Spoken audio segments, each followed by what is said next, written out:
meant Akechi'd already been in the Metaverse by then.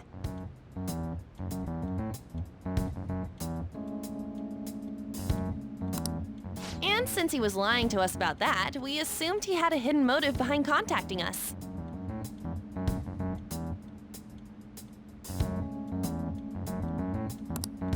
It seemed odd upon further thought. His reaction to my pancake comment was an honest one, after all.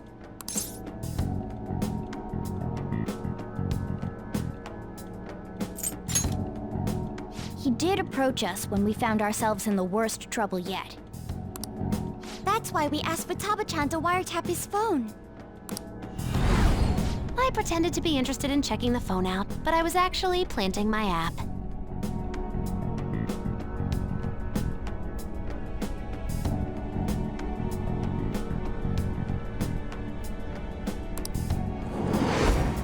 My heart was pounding while I was doing it, though.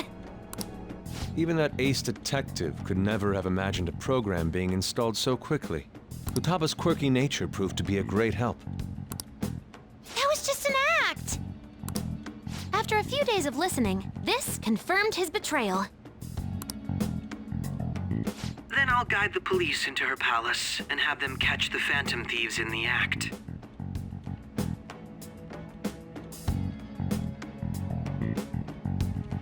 That would be the only way to arrest them, given their methods. I'll deal with them after that. Let me see. We could say he stole the guard's gun and committed suicide during his imprisonment. How about that? Public security questioning will occur on the first day. And with that room, my task will be simple. Is this for real? Yes, the guard will be one of ours. We'll have to eliminate him after to destroy the evidence, though. So they planned to get rid of that guard from the beginning.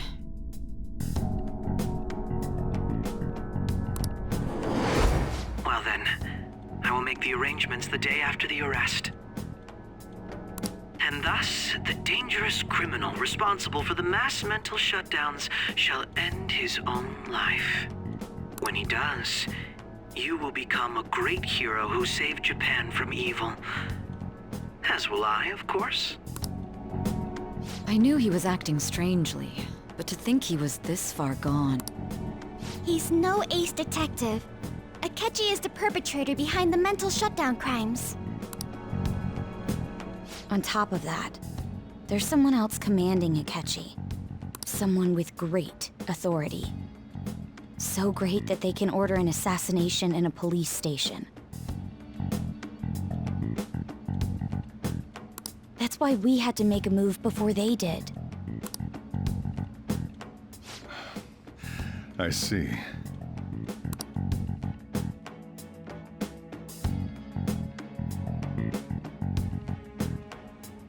We baited Akechi into Sis's palace, making him dispose of our leader's fake, but think he killed him.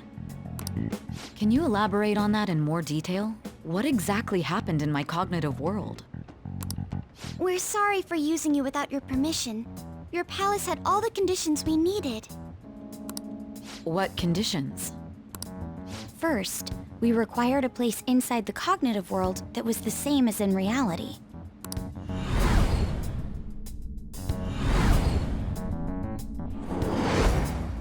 That place is based on the real world after all.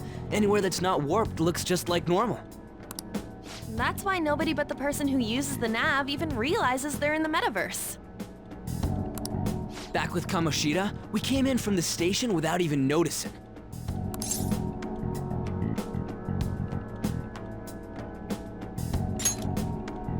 You totally can't tell the difference if there ain't any distortions around.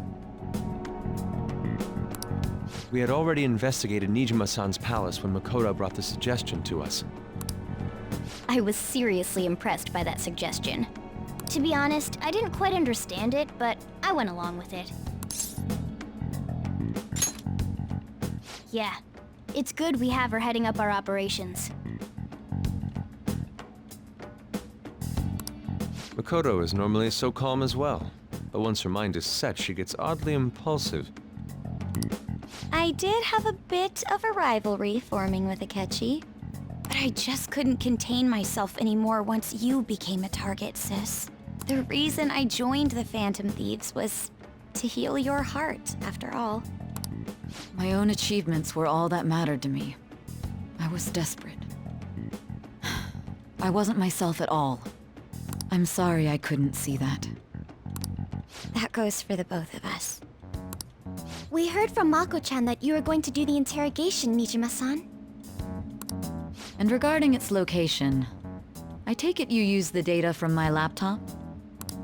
I'm sorry. Go on. There were two things we were able to confirm while we were checking the Metaverse. First, our clothes didn't change when we were down in the interrogation room.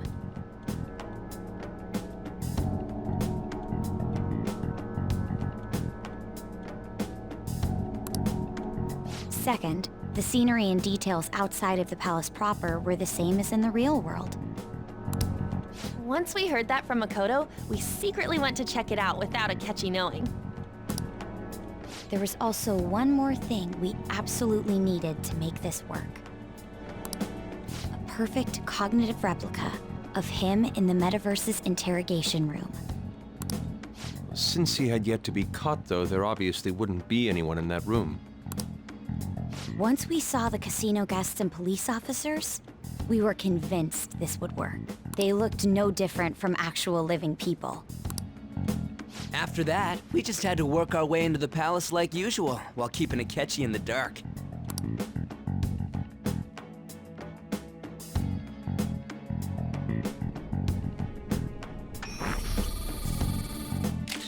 Everything went as planned up until we defeated Sis's shadow. However, it was then that we were met with a terrifying, unexpected police ambush. As a result, even though we managed to grab the treasure, we couldn't get it out of the Metaverse. Except that was all an act. We had prepared an empty briefcase beforehand and merely acted like we were taking the treasure. This was because we knew the police would be coming for us. We made sure before the operation that the police would be waiting to ambush us. And just as expected, he totally took the bait.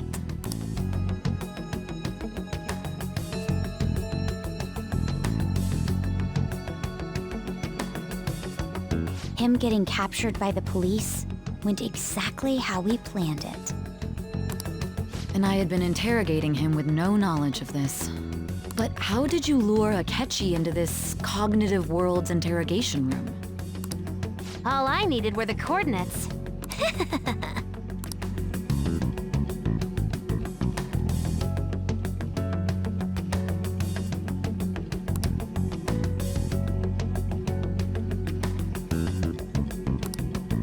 Akechi disposed of the fake in the palace and left thinking he had been victorious. It must have been truly hilarious for our leader who sat idly in the real world's interrogation room.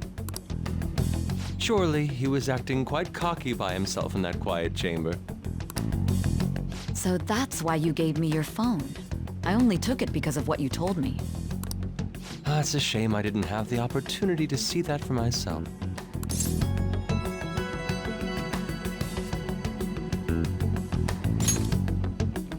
All I could do was try to handle all the messages that started coming to me on his phone.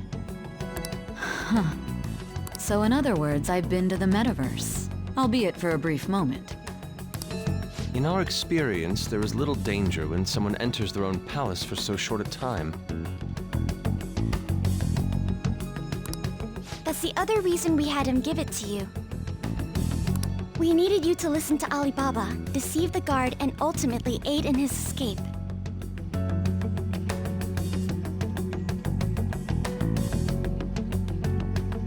By having you head back to the interrogation room, we could return you to the real world as well.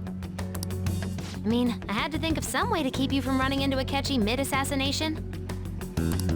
Huh. Astounding.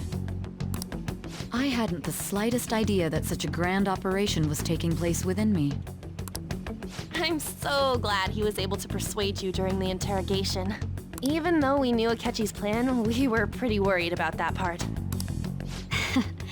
True. Why's that? Without Sis on our side, Futaba's plan and subsequent breakout would have never been possible. That persuasion was easily our greatest gamble. We couldn't consult Sis beforehand. It was absolutely the make or break moment of the entire plan.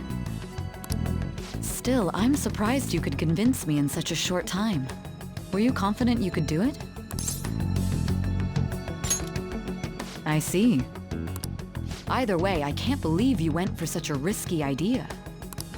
If we could just tell you the true culprit's plan, I knew you'd realize the bigger picture. Realize that our leader was telling the truth, and that there was a greater evil to pursue.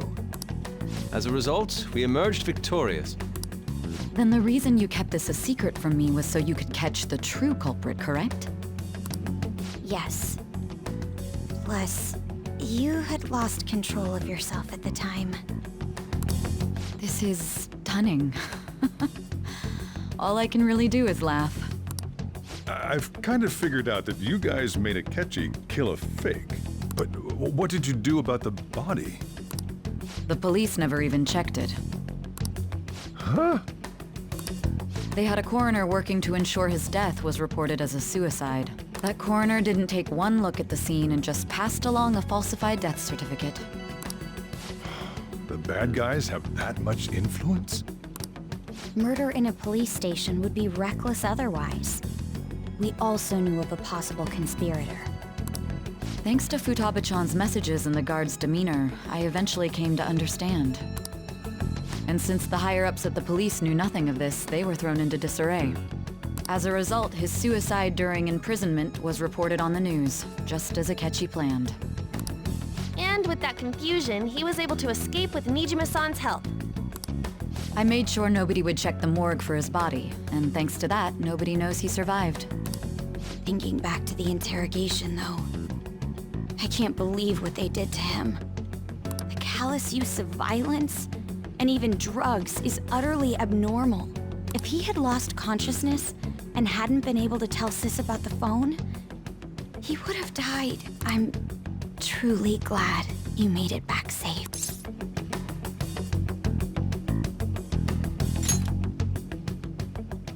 I almost became one of your assailants as well. It still freaked me out when I saw the suicide on the news, though. We made sure to live normal lives while he was being interrogated to avoid drawing any suspicion.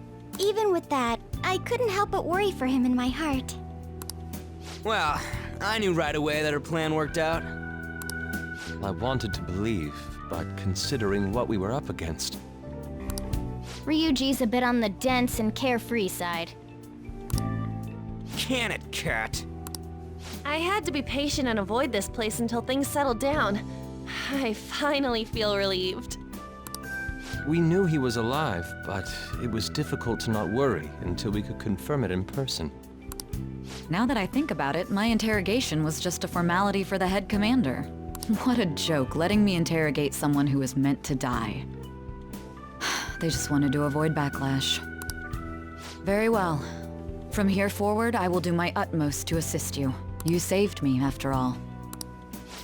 That's reassuring to hear. I'll do whatever I can to help too. Just let me know. Let's take a break for now, though. This old brain is pooped. Oh, and feel free to use the first floor when you guys want to get together and talk. You'll need a hideout where you can be safe. Just say the word, and I'll close shop early.